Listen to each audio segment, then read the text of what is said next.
হাম পরিস্থিতির সবশেষ খবর জানাতে সিলেট থেকে সহকর্মী ইয়াহিয়া মারুফ যুক্ত হচ্ছেন, চলে যাচ্ছে তার কাছে। মারুফ, সিলেটে তো হামের প্রাণহানির সংখ্যা কমছে না, বেড়েই চলেছে। তো সবশেষ পরিস্থিতি কি, আর হাম প্রতিরোধে কি কি ব্যবস্থা ইতোমধ্যে গ্রহণ করা হয়েছে? ইমন, ধন্যবাদ আপনাকে।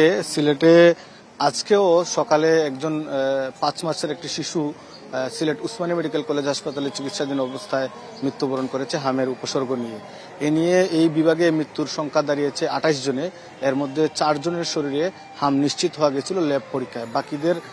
বাকিরা উপসর্গ নিয়ে বিভিন্ন হাসপাতালে, বিশেষ করে সিলেট উসমানী হাসপাতাল এবং শহীদ শামসুদ্দিন হাসপাতালে চিকিৎসাধীন অবস্থায় মৃত্যুবরণ করেছেন।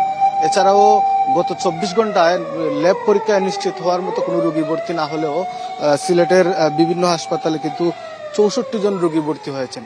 এর মধ্যে শহীদ শামসুদ্দিন হাসপাতালে 27 জন এবং উসমানী মেডিকেল কলেজ হাসপাতালে 13 জন ভর্তি হয়েছেন। এছাড়াও সুনামগঞ্জে 14 জন রোগী হামের উপসর্গ নিয়ে ভর্তি হয়েছেন।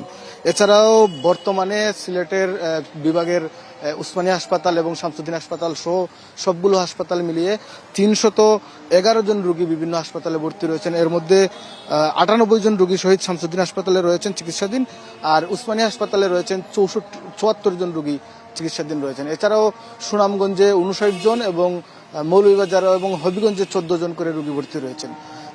গত কয়েক সপ্তাহ থেকেই হামের প্রকোপ বেড়েই চলছে।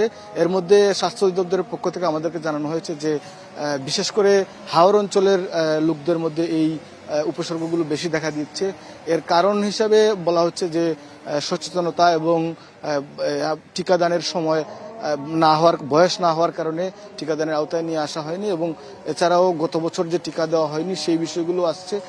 এইবার কিন্তু তারা টিকাদান কর্মসূচি অব্যাহত রয়েছে এবং সেটি এখনো চলমান রয়েছে। এই ছিল আমার কাছে ইমন সবশেষ সিলেট থেকে।